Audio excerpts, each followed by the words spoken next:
guys, thanks for joining us on Family Life Today here on YouTube. Make sure you subscribe. You don't want to miss any episodes, so hit the little bell and you'll get notifications and you won't miss anything. And if this encourages you, like it and share it with your friends. Yeah, share it with your friends. Yeah, welcome to Family Life Today. Porn will not go away until using porn, consuming porn becomes unthinkable. Right. Right now, we all know it's kind of bad, but it's not yet unthinkable. When we see women for who they really are, that's when the needle moves and it gets recategorized in our minds to something horrible. And that's when we'll see a change.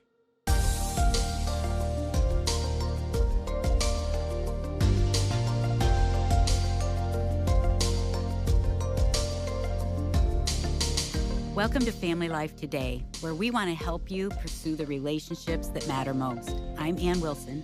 And I'm Dave Wilson, and you can find us at FamilyLifeToday.com or on our Family Life app. This is Family Life Today.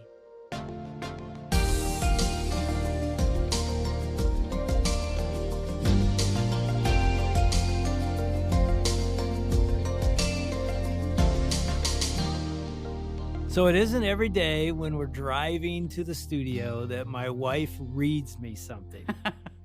Although she often wants to read the Bible out loud to me. I do. She's obsessed with reading it out loud. Yes, I like to read it out And then loud she's together. like, will you read it out loud? I'm like, no, I want to read it quietly to myself. But we're driving in the studio today, and she had just read Ray's book. Ray Ortlund is sitting in the studio with us. We had read your book this past week. Anyway, by the way, let me say welcome back, Ray. Oh, it's a privilege to be with you. Glad to have you back. I mean, you flew in from Nashville where you've pastored a church there for years. I mean, I don't remember. How many grandkids? 14? 14. That's crazy. They're kids wonderful. And how many years married, by the way? You know, it'll be 50 years. Yes. Exactly. Yes. Congrats. That's a big one. Yeah. Yeah. What are you doing We are special? so You got to do excited. something. We're flying in the whole family to Nashville to spend some time at the Opryland. That's fun. yeah, At the we're- hotel right there? Yeah, we're going to have a blast. Oh, that's going to be great. That's so That's awesome. fun. You didn't only pastor a church, you've written. We joked on the last one that you wrote the ESV Bible. You were a You translator on translated A it. translator. Yeah, exactly. Which is a pretty amazing Honor honor Yes, to that's and a think. weighty responsibility. Yeah, that what you were translating is going to be read as the Word of God. Hmm. That's heavy. But here's what happened. So we're driving in here today, and Ann goes, hey, let me read you what I was inspired by from reading your book, The Death of Porn. And I said, okay, what are you going to say to your wife when she says, I'm going to read you something? And by the time we got here to the studio, I'm in tears. This was powerful, I Well, thought. I didn't have any intention of reading it today, but Oh, when I heard it, I'm like, you're reading it on air. but as I read your book, Ray, I was inspired because you cast this vision of what would it look like if we eradicated porn. And so I wrote this last night as I was just kind of putting my thoughts together. And I just said, let me speak for myself on behalf of millions of other wives, sisters, mothers, and grandmothers. We are mad. And underneath our anger is fear that porn is taking out our amazing and godly men. It started as magazines and then movies, but it felt far away from the shelter of our homes. Today, it's not only in our homes and on our TVs and computers, but now it's available to every single person with a cell phone and internet. And it's stealing our men, our sons. It's paralyzing them, shaming these godly, gifted heroes. And now more than ever, it's capturing the hearts of our daughters as well. And it's destroying our faith, our fathers, and our families. And we don't know how to help or what to do. So let us together stand up and fight for our men and families by calling upon the only one that can set the captives free. Let us go to battle on our knees, asking King Jesus to fight for us and for those we love. And let there be a cry and a roar that rocks the heavens. This is our Goliath of the day. Let us call upon the name of the Lord. What would it look like for all of us as women to pray, maybe every single Friday at noon, that porn and this hideous industry would be eradicated and our men and our daughters would be set free by Jesus to become all that he created them to be? Oh, my. I'll give my life to that. Yes, it's a war. It is a battle. And maybe it starts with prayer. For women, we can do that because we feel lost as we watch, as you call it, our men lose the sparkle in their eye and they become hollow, and we see it and we feel helpless as women. And I know that we can at least be praying. Here's where I move all my chips over onto the resurrection of Christ. Yes. If Jesus is alive and risen, I believe Jesus, the risen Jesus, is today sprinting through this world, saving people left and right, and having a blast doing so. I love this. I totally believe that. Yes. And let's dare to have that hope in our hearts, that confidence, that conviction. And let's have our eyes. We see the evils and they are disheartening. They are terrifying. And we are indignant. We're not okay with human beings being humiliated and degraded and robbed. We are indignant toward that, but we turn our eyes to the Lord and we say, okay, let's build homes where the tone is confidence in the risen Christ and hope. I quote from The Shawshank Redemption in the one book. of our favorite movies. Love that movie. Every time I'm flipping around and it's on, I just stop. I just got to watch it again. Do you guys remember the scene where Andy goes into the office of the warden and locks the door and he turns on the record player? Oh, yeah. And he puts on records of opera. Yes. It goes out over the loudspeakers into the prison yard. And Red speaks. He says this: I have no idea to this day what them two Italian ladies were singing about. I like to think they were singing about something so beautiful it can't be expressed in words, and it makes your heart ache because of it. I tell you, those voices soared higher and farther than anybody in a gray place dares to dream. It was like some beautiful bird flapped into our drab little cage and made these walls dissolve away. And for the briefest of moments, every last man at Shawshank felt free. That's what hope does. Yeah. The music of the gospel comes into the prison camp of this world, where everybody is wondering, how do I even survive this? And the music of the gospel comes in, the risen Christ speaking to us through the gospel, bringing hope, bringing energy, bringing a joy in life again. And prisoners start coming alive. We want that to happen in our homes. We want our kids to experience that.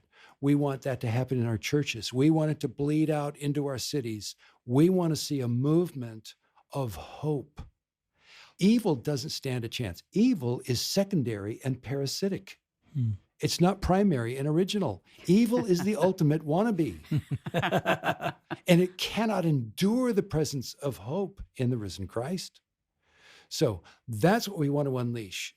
Porn is not the issue. Despair is the issue. The battle against porn is a battle for hope.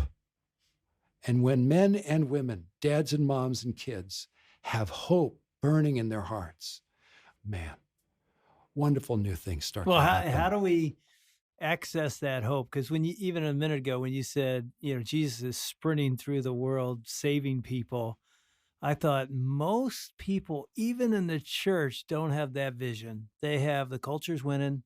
We're under sort of a cloud of darkness because whether it's pornography or whatever, the voice of the culture is so strong. You said pornography is the wallpaper of our generation. We feel that darkness. I mean, when you said Jesus sprinting, I just started smiling like, yeah, that's what's happening. He's not wringing his hands. But we don't always have that inspiration in our heart. We're like, is he?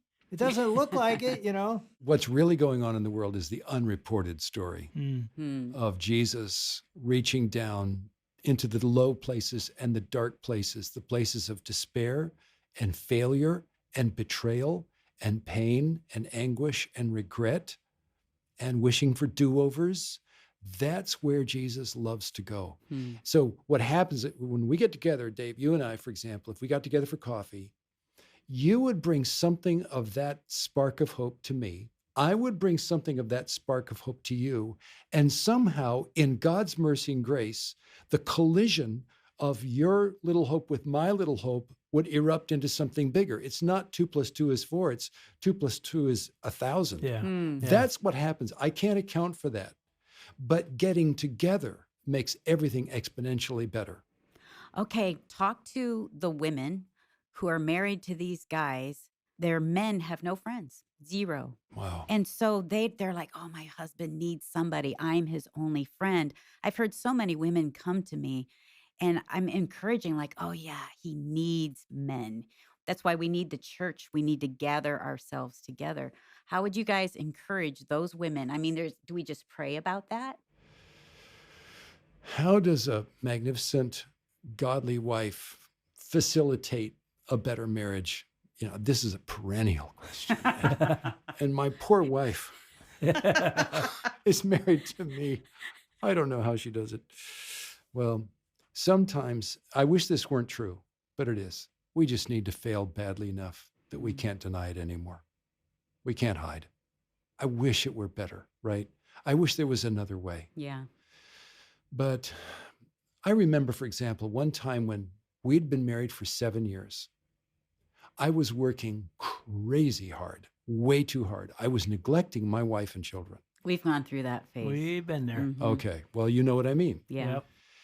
Janie was incredibly wise. I mean, this was not one episode. This was a whole life pattern that I was establishing, and I was oblivious to it.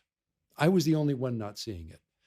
Janie and I sat down, we had a talk, and because she didn't yell and scream and freak out, because she was so gentle and understated and respectful and kind, I didn't see it coming. I didn't have time to duck. She said to me, Ray, the children and I, we will always love you. We're not sure we'll always have you. And immediately, I knew she was right. I knew her point was valid and relevant, and it was true. And I needed to hear that. And it worked. My wife rebuked me Gently. and it worked. She leveled with me. She was honest with me. She treated me with respect. She respected me enough to tell me the truth and to help me see where this was going without threats. And in that moment, it was a moment of grace. It was a divine moment in our marriage when my wife rebuked me and I realized it's time for me to change. Yeah, it's interesting to hear that because my story is similar, but I do remember going to a John Maxwell conference where I took, as a pastor, took 100 some people from our church. Hey, you got to go hear this guy in leadership. Yeah. I don't know what he said on leadership. I've read a lot of John's stuff and it's great, but I remember him saying this: a person doesn't change until the pain is too great.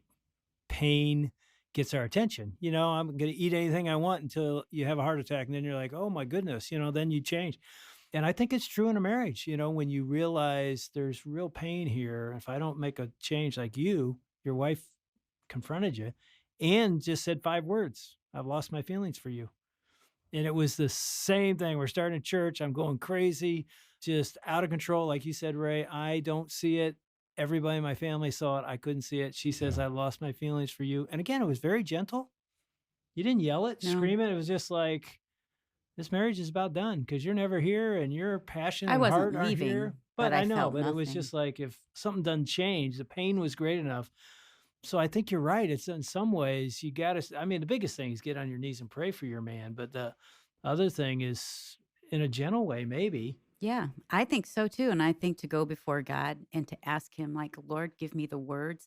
But I think you're right. I think our men hear us more in our gentleness, but truthfulness than in our going crazy and yelling. Yeah. That was one of the great moments in our marriage. We've had great moments of romance and joy and, profound affection and so forth. But that moment of kind of a piercing sorrow, that was a great moment. Yeah. The Lord was in that. And so a young wife who is worried about her husband can pray, Lord, prepare me for that painful, great moment when this falls apart.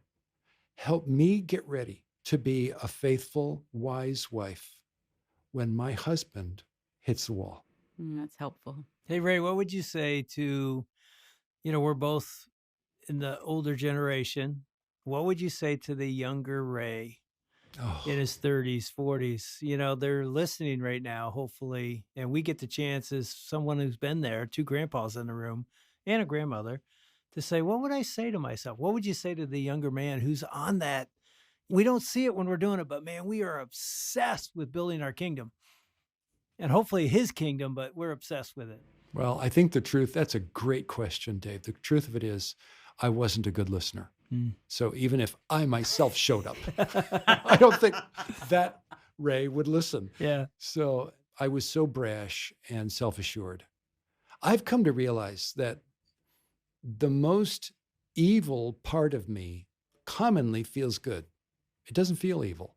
It's a spirit of self-assurance. I've got this. I just know. That is actually very destructive. And I spent too much time there in my 20s and 30s. My dear wife found a box of prayers she had written from the 70s the other day. I made the mistake of opening the box and looking at some of them. It was painful. Why is that? Because it gave me a window into myself. How was my wife praying for me during those years? I really had not realized what a pain in the neck I was.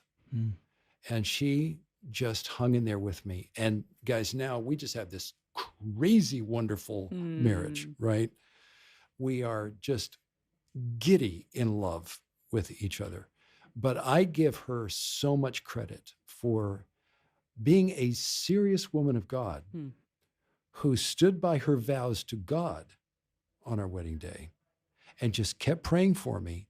And then God gave me moments of confrontation and failure and self-discovery along the way. And little by little, I grew up. One of the things you do in the book is you reintroduce the characters when you talk about the death of porn. Again, didn't see that coming. But do you feel like when we're young men, 30s, 40s, and we're racing forward, do you think porn becomes an escape? Yeah. Well, I actually wrote this book, as you pointed out, Dave, in the form of a series of letters. Yeah. Dear son, because I wrote it for one guy who is a composite portrait of these hundreds of guys I've been interacting with through the years, these magnificent young men. And I gave him a name. His name is Jake. I wrote the book for Jake. I think that's a cool name. If I could choose my own name, it might be Jake. Jake? Right. I don't really like Ray, but Jake is cool. So I wrote this for Jake. And let me tell you about him. He's just a great guy. You would love him. He's a lot of fun. He's, in his early 30s, married, couple of kids, working hard. He's on an upward career path. Things are going pretty well. He goes to church once, twice a month.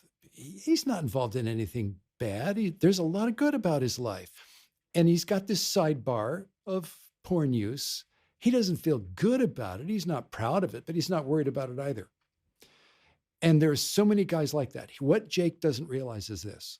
10 years from now, there's a good chance he'll be divorced. 20 years from now, there's a good chance his kids won't respect him and might not even be talking to him. 30 years from now, Jake might not even believe in God. He doesn't see it coming because what he's making an allowance for is metastasizing into the depths of his being. And I care about Jake. I care about his future, and I care about his wife and his kids. And I think he can still have a great life. He can let go of this above average existence, settling for that, and he can become a formidable man of God. But he has got to turn against that porn that he's making an allowance for and believe in his own magnificence, created in the image of God, see his wife with new eyes, her royalty, her magnificence, his children, everybody around him. He's living in a world filled with wonder. He doesn't see it. And he doesn't see the path that he's actually on. So I wrote this to help Jake see a new Jake, a new reality, a whole new life, a new future. I want to help that guy get there into a great life. I just want to cry. It's so inspiring. It's what we all want. Yes. Yeah. And I think as, I started reading it, you start with you are royalty, talking to Jake, which is every man. And you say she is royalty. Well, the Bible's very clear Hmm.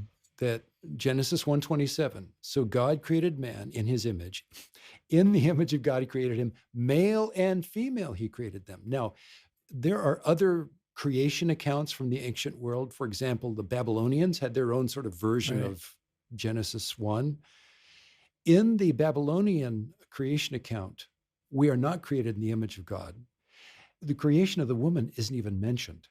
Mm. But in Genesis 1 and 2, everybody is, in Babylonian mythology, it was only the king who was in the image of God. Hmm. And the elite was in the image of God. The Bible democratizes the image of God, gives it to everybody who's human. And the climax of the creation account in chapter 2 of Genesis is the creation of the woman. She's the hero of the story. And in the Babylonian version, she's just assumed. In the biblical version, she's celebrated. Hmm. So the Bible really gives us new eyes to see how magnificent a woman is. For example, I love this in the Lord of the Rings by J.R.R. Tolkien. One of my favorites. Oh, yeah. Yeah. Oh, yeah. Galadriel, the elfish queen, wants to give each member of the fellowship a parting gift. Everything's sort of noble and wonderful. And she asks Gimli, the dwarf, what he wants. And he says, I wouldn't dare ask anything. And she's surprised. He's very humble, you know. But she urges him to go ahead and dare to make a request of her. And he says, there is nothing, Lady Galadriel, said Gimli, bowing low and stammering. Nothing, unless it might be permitted to ask, to name a single strand of your hair, which surpasses the gold of the earth as the stars surpass the gems of the mine. I do not ask for such a gift, but you commanded me to name my desire. And the other elves that are looking on are like, no way. Did he just ask that? Did he say that? You know? And Galadriel says, none have ever made me so bold a request, and yet so courteous. And how shall I refuse, since I commanded him to speak? But tell me, Gimli, what would you do with such a gift? And he said, treasure it, lady. And if I ever return to the smithies of my home, it shall be set, that strand of hair shall be set in imperishable crystal to be an heirloom of my house and a pledge of goodwill between the mountain and the wood until the end of days. And then Tolkien says, the lady unbraided one of her long tresses and cut off 3 golden hairs and laid them in Gimli's hand. I believe every woman is a potential Galadriel, whom we will perceive in the new heavens and the new earth with awe and wonder. She will be formidable. She will be wise. She will be awe-inspiring. Every woman in this humiliating, degrading world can have that destiny. She too is created in the image of God. My privilege is to create conditions in this world where she can dare to believe that, and through Christ, reach for it because she deserves it. That's such a beautiful image. You do that, Dave. Wow. I feel like I do that? You do that for me. I feel like you have believed it in me more than I have. And I think that's true of every husband as he speaks and he sees things in his wife that maybe we don't see. It lifts our heads and it reminds us that we were made in God's image.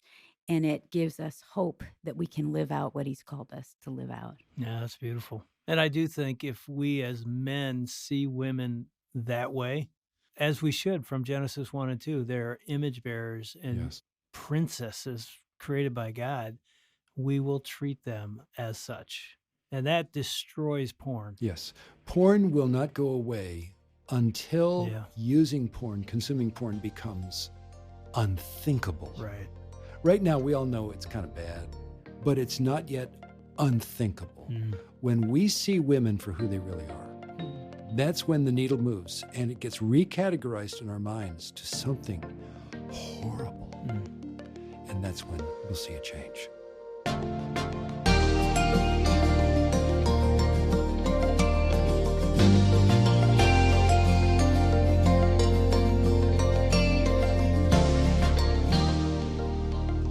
such an important and powerful observation that David Ann Wilson and Ray Ortlund just made about the essential dignity of women and how that truth, that reality, works against the stronghold that pornography is in the lives of so many.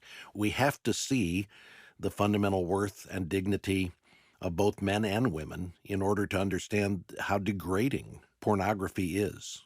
And if we really do want to see the death of porn in our own lives and in our own culture, our minds need to be renewed with a fresh way of thinking about who God has made us to be as His creatures. Now, this is something that Ray Ortlund speaks to clearly in his book, which is called The Death of Porn. It's a book that we have in our Family Life Today Resource Center, a book we are suggesting that fathers and teenage sons could work through together, or for that matter, fathers and college age or young adult sons, young married sons. This is a book for all men to work through together, and I think in community is the best way to do it. Maybe you get together with guys from church to go through this book. We have copies in our Family Life Today Resource Center. You can go online to FamilyLifeToday.com to request your copy or call 1-800-FL-TODAY. Again, the book is titled The Death of Porn by Ray Ortlund. Order online at FamilyLifeToday.com or call 1-800-358-6329. That's 1-800-F as in family, L as in life, and then the word today. Now, we want to ask you to join with us and pray for thousands of couples who are going to be gathering this weekend in 4 locations: Napa Valley, California, Hershey, Pennsylvania, Tulsa, Oklahoma, Hilton Head, South Carolina. We have Weekend to Remember getaways happening in those 4 cities this weekend. Next weekend, we've got getaways taking place in Albuquerque, New Mexico, Appleton, Wisconsin, and in Kansas City. If you've never attended a Weekend to Remember getaway, we have dozens of these events happening throughout the spring. You can find out more when you go to our website, FamilyLifeToday.com. Again, pray for the couples who will be gathering for these weekend getaways this weekend and next weekend. And we hope you have a great weekend. Hope you and your family are able to worship together in your local church this weekend. And we hope you can join us back on Monday when Gary Thomas and Deborah Fileta are going to be here to talk about what is a challenge for so many couples today, something that is not often addressed the way it ought to be. That's the subject of intimacy in marriage and what couples can do to experience what God designed when He created married sex. I hope you're able to join us for that. On behalf of our hosts, Dave and Ann Wilson, I'm Bob Lepine. We will see you back Monday for another edition of Family Life Today.